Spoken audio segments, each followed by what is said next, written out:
Well,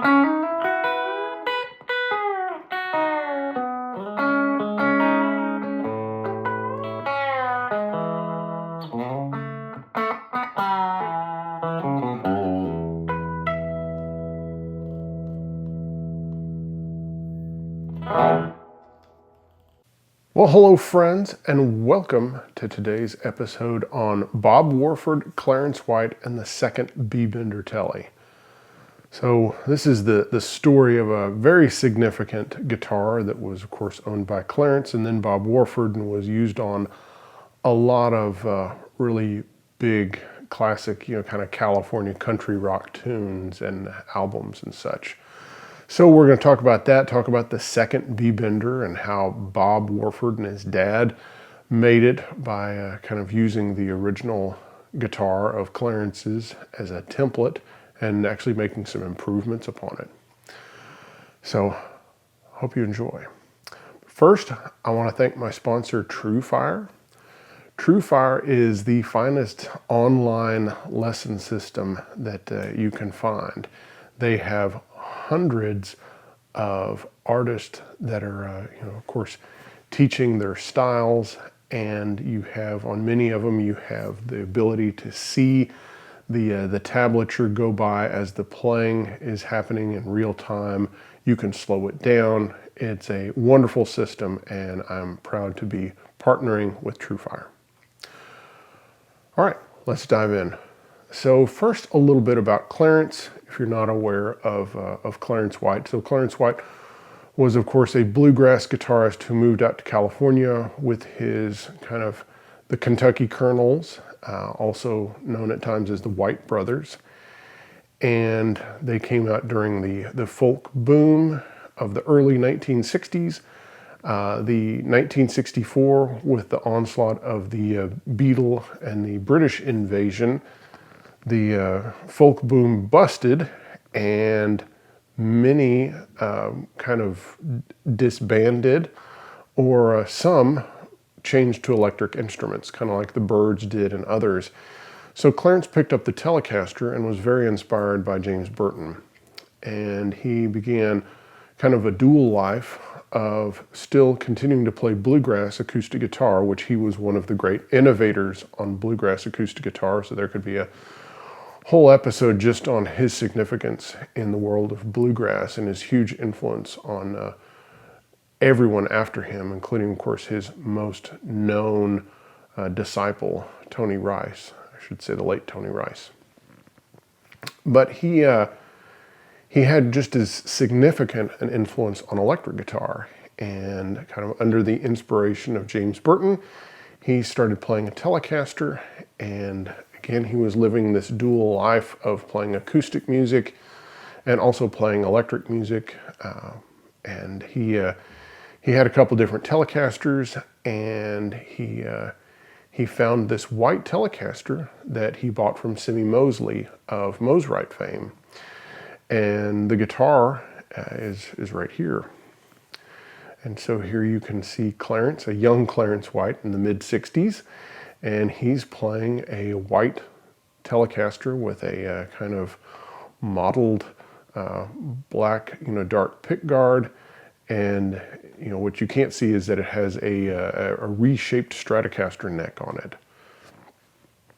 So this was Clarence's favorite guitar, and he used it presumably even on the Nashville West recordings, which are my favorite Clarence recordings of his pre-Bender work, and frankly my favorite Clarence guitar work, of anything that he ever did. This is also the guitar that he used on the Sweetheart of the Rodeo album with the Byrds, and it was his favorite guitar, and he loved it. And when the idea came up for doing a B-Bender, he decided to put the Bender in his second most favorite guitar, which was this one.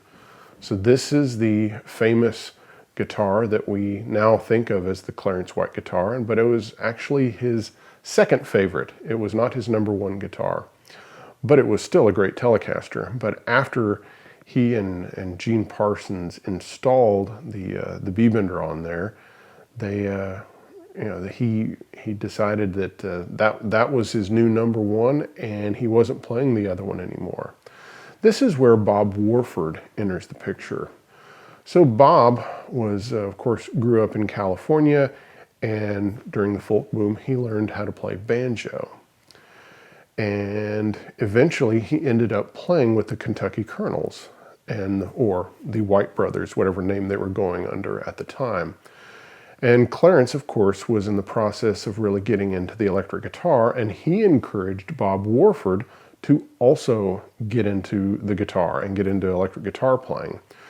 So Bob borrowed a simple duosonic, and then later on a jazz master from Clarence. And Bob had a Nobel acoustic that Clarence kind of fell in love with. And so, of course, by this time, Clarence is using the B-Bender. He's using what was his number 2 guitar. The sunburst one is now his number 1. And so he decides to offer his former number 1 guitar, the White Tele with the Strat neck on it, to Bob Warford in trade for his Nobel acoustic.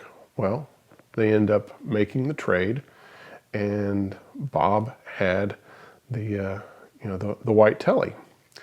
Well, of course, Clarence is blazing trails with his B-Bender work, and Bob decides that he would like to have a B-Bender in his guitar too. Well, of course, no one's doing them, except for, Gene is not really doing it besides the one that he did for Clarence. And so Bob and his father, who's an engineer, decide to figure out how to do one on their own, well, with a little help. So they were able to borrow the Clarence White guitar with the Gene Parsons mechanism in there, and they take blueprints of it, and they immediately start making drawings and figuring out how to do their own bender.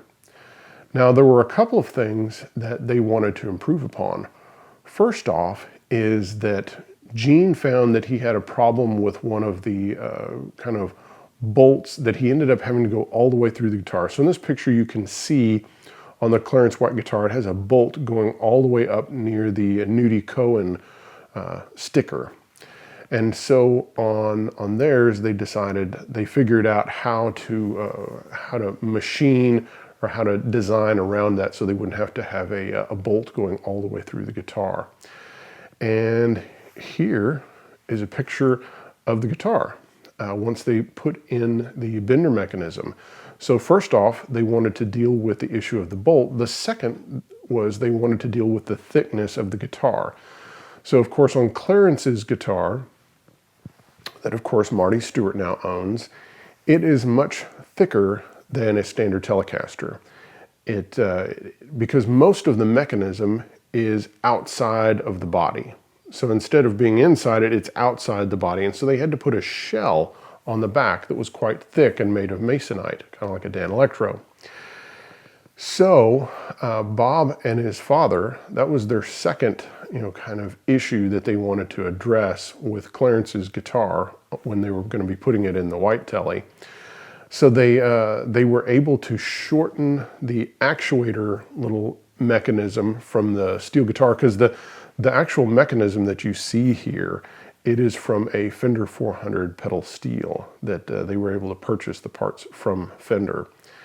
And here, let's go to the next picture where you see the back of it.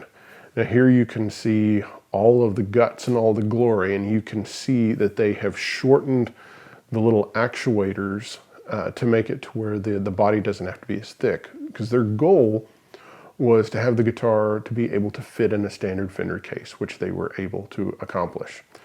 So here, of course, you can see that they have a much cleaner and a sleeker design. And that's, of course, they have the advantage of having Bob's dad, who was an engineer, and also they have the advantage of someone else has already done this once, and now they're able to go about and just kind of clean up some of the messiness from the first one.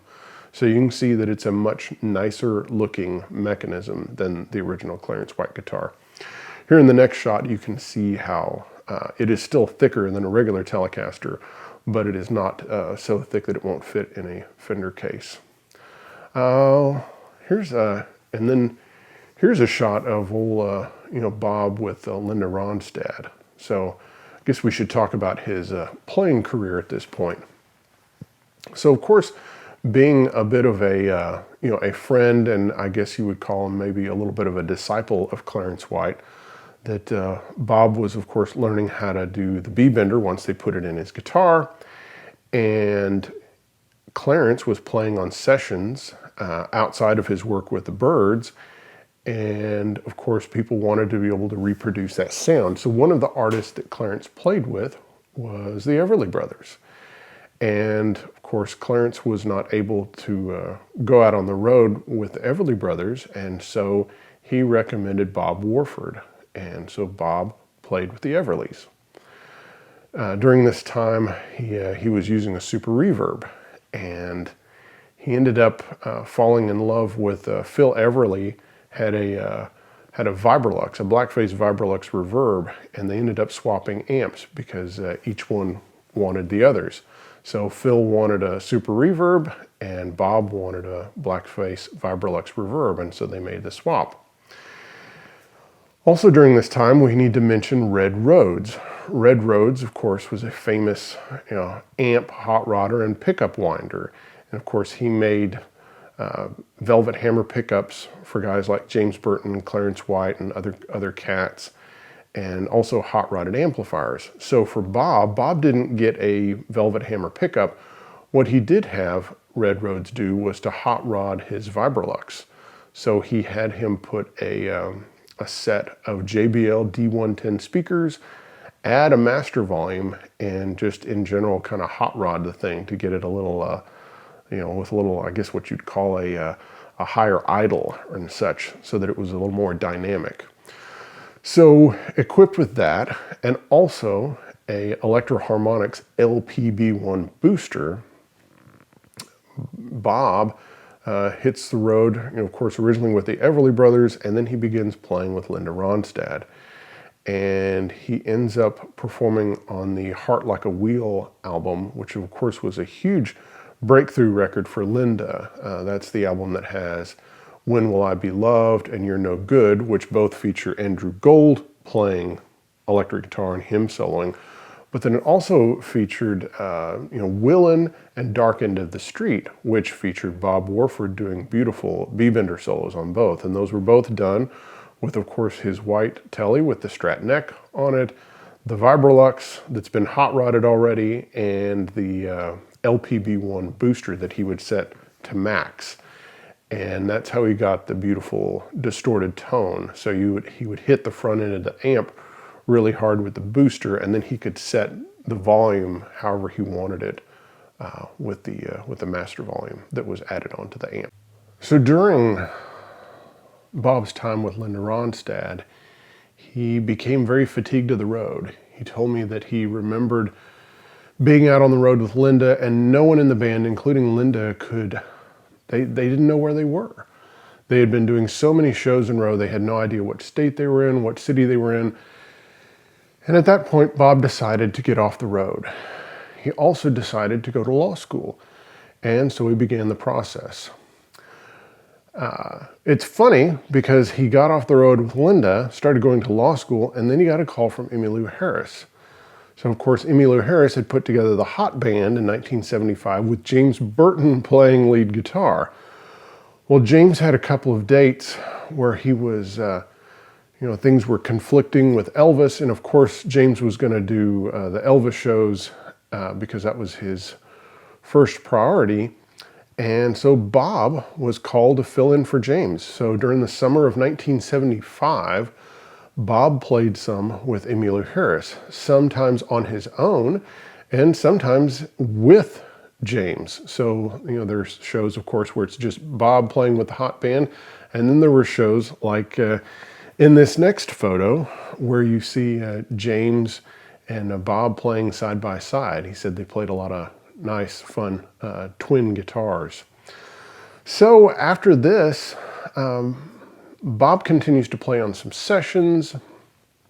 He plays on the Herb Pedersen Lonesome Feeling record, which has some great solos. The Chris Hillman album Desert Rose, Yeah, there's a number of sessions that he plays on, but he's pretty much, he's not touring anymore, and he's a lawyer. He's a lawyer in Los Angeles, and he, still plays to this day, but he's always, been a lawyer first, and then a player on the side. But still, during that time, he made a very big mark, and with a very, he really created his own stamp with the B-Bender. He didn't ever just, copy Clarence. He did his own thing. He had his own tone, and he's very identifiable. Once you hear those solos on, of course, the tracks that I mentioned. Of course, I'll have a Spotify playlist where you'll be able to hear, all these tracks, but you'll be able to hear kind of the connective tissue with his playing and his tone. A fun thing that Bob actually sent me that is on my website are the plans for his B-Bender. So here you can see one of the shots, and the rest of them will be at askzach.com. And very, very nice of him to send those plans. So, and then here's a shot of course, Bob with a pedal steel player friend of his playing a gig in the last couple of years in Southern California. Let's just go ahead and drill down on the gear. Of course, Bob played the White Tele, and he strung it up with basically a set of nines. In fact, it was 9, 11, 12, 24, 32, 42 Ernie Ball strings. And of course used a Gibson jazz pick that you saw actually on one of those past photos where you saw the side of the guitar. We had a little sticky thing on the side where he could stick an extra pick. Of course, his amp was a Blackface Vibrolux Reverb all through. And in fact, to this day, he still uses it, hot rodded by Red Rhodes. He would set the volume on 7, and then he would set the master to whatever volume level he needed in the room. And then the LPB1, it was the kind that would plug into the amp, not the guitar, because you could get them either way, where it had a male or female jack on it. And he had the one that would plug into the front of the amp, and he would set it to maximum boost, and that's how he would get his sound. So it was just the sound of that guitar and the LPB1 and a hot rodded Vibrolux with JBL speakers. Great sound. Some fun asides about the guitar. Albert Lee borrowed it. His B-Bender guitar was stolen during the making of the Luxury Liner album, and so C'est La Vie and Poncho and Lefty are Albert playing Bob Warford's White Tele that was formerly owned by Clarence White. Another thing that I want to address is there's been a lot of people that have said the guitar was owned by Buck Owens, and Bob told me that he has never been able to make a legitimate connection. So as far as we know, the guitar was never Buck Owens. We can say that the pick guard was custom made for that neck because, of course, a Strat neck has a curved heel, not a flat one like a Telecaster, and that custom pick guard was made to match that neck. And so the guitar was kind of course, it seems to be a 50s body with some later parts, later bridge and such on it, and of course a mid-60s Strat neck that has a transition logo, and of course Kluson machine heads. Yeah, he used it on so many great recordings, and such a great style. And it's so fun to know that here's a guitar that was used on everything from Nashville West and Sweetheart of the Rodeo by, of course, Clarence White, to all of the great recordings that Bob used it on in his own career, and of course still using it to this day. Well, I really hope you enjoyed today's episode. Hope you will learn more about Bob Warford and, of course, Clarence White. And I want to thank TrueFire for their sponsorship, and I hope you have a great week. Bye-bye.